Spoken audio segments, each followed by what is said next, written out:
ലോക്സഭാ തെരഞ്ഞെടുപ്പിൽ LDFിനുണ്ടായിട്ടുള്ള പരാജയം, ഈ പരാജയത്തിൻ്റെ സമസ്തയ്ക്ക് കൂടി കിട്ടിയ പ്രഹരമാണ്, അല്ലെങ്കിൽ സമസ്തയിലെ കുറേ നേതാക്കൾ കൂടി കിട്ടിയ പ്രഹരമായിട്ടാണ് ഒരുപാട് പേര് കാണുന്നത്.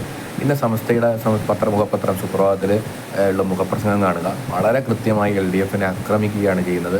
അതായത് ഒരു പരിധിവരെ സമസ്തയ്ക്ക് കഴിഞ്ഞ തെരഞ്ഞെടുപ്പ് വരെ തന്നെ സമസ്തയുടെ ഒരു ന്യൂട്രലായിട്ടുള്ള സംവിധാനം ഉണ്ടായിരുന്നു. ലീഗും CPM ഏതാണ് എന്ന് നമുക്ക് പറയാൻ പറ്റാത്ത രീതിയിലുണ്ടായിരുന്നു. സഖാവ് പിണറായി വിജയനൊക്കെ പുകഴ്ത്തിക്കൊണ്ടിട്ടുള്ള ഒരുപാട് സംസാരം സംസ്ഥാന നേതാക്കളിൽ നിന്നുണ്ടായിരുന്നു. അത് ലീഗിനെ ഒരു പരിധിവരെ ചൊടിപ്പിച്ചിരുന്നു.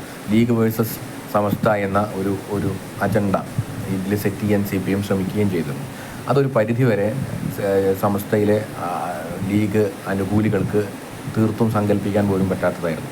ലീഗും സമസ്തയും തമ്മിൽ രണ്ട് ധ്രുവത്തിലാണെന്ന് തോന്നിപ്പിക്കുന്ന രീതിയിലുള്ള വലിയ കാര്യങ്ങൾ ലീഗിൽ ഈ രാഷ്ട്രീയ കേരളത്തിൽ നടക്കുന്നുണ്ടായിരുന്നു. പക്ഷേ ഈ തെരഞ്ഞെടുപ്പിൽ ലീഗ് അതിൻ്റെ അപ്രമാദ്യം കാണിക്കുക തന്നെ ചെയ്തു. സമസ്തയിലെ ചില നേതാക്കൾ അല്ലെങ്കിൽ സമസ്തയിലെ ഒരു വിഭാഗത്തെ പൂർണ്ണമായും നിരാശരായിക്കൊണ്ട് ലീഗിൻ്റെ സ്ഥാനാർത്ഥികൾ വമ്പിച്ച ഭൂരിപക്ഷത്തിലാണ് ജയിച്ചത്. നമുക്കറിയാം, പൊന്നാനിയിലെ സമസ്തയെ അനുകൂലിക്കുന്ന സ്ഥാനാർത്ഥിയാണെന്ന് പരസ്യമായി ഹംസ പറയുന്നുണ്ടായിരുന്നു. അത് സമസ്ത ഒരിക്കലും നിഷേധിക്കുന്നുണ്ടായിരുന്നില്ല.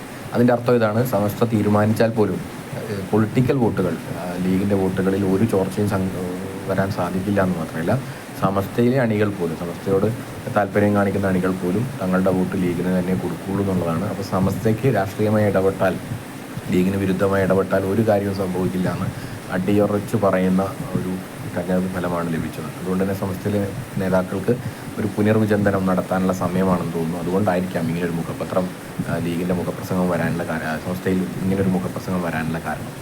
ഏതായാലും സമസ്ത ലീഗിന് മുമ്പിൽ പൂർണ്ണമായും കീഴടങ്ങുന്നു എന്ന് വേണം കരുതാൻ. സമസ്തയോ ലീഗോ എന്ന ചോദ്യത്തിന് പ്രസക്തിയില്ല. സമസ്ത പൂർണ്ണമായി ലീഗിന്, രാഷ്ട്രീയപരമായ വിഷയങ്ങളിൽ സമസ്ത പൂർണ്ണമായി ലീഗിന് കീഴടങ്ങുന്നു എന്ന് വേണം പറയാൻ.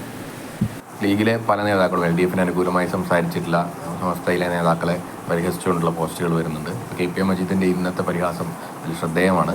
കോഴിക്കോടെ ഒരു പുരോഹിതൻ എന്നുള്ള രീതിയിൽ MV ജയരാജനെയുമായി കണക്ട് ചെയ്തുകൊണ്ട് KP മജീദിൻ്റെ പരിഹാസം നമ്മൾ കേൾക്കുന്നുണ്ടായിരുന്നു. അതുപോലെ PMS സലാം മുതൽ പല പ്രധാനപ്പെട്ട ലീഗ് നേതാക്കളും സമസ്തയിലെ LDF അനുകൂലമായി സംസാരിച്ചിട്ടുള്ള നേതാക്കന്മാരെ വളരെ വലിയ രീതിയിൽ പരിഹസിക്കുന്ന വാർത്തകൾ നമ്മൾ കാണുന്നുണ്ട്. അതിൽ നിന്ന് നമുക്ക് മനസ്സിലാക്കാൻ സാധിക്കുന്നത് സമസ്തയുടെ LDF അനുകൂല നിലപാട് ലീഗിനെ ചൊടിപ്പിച്ചിട്ടുണ്ട് എന്നുള്ളത് ശ്രദ്ധേയമാണ്.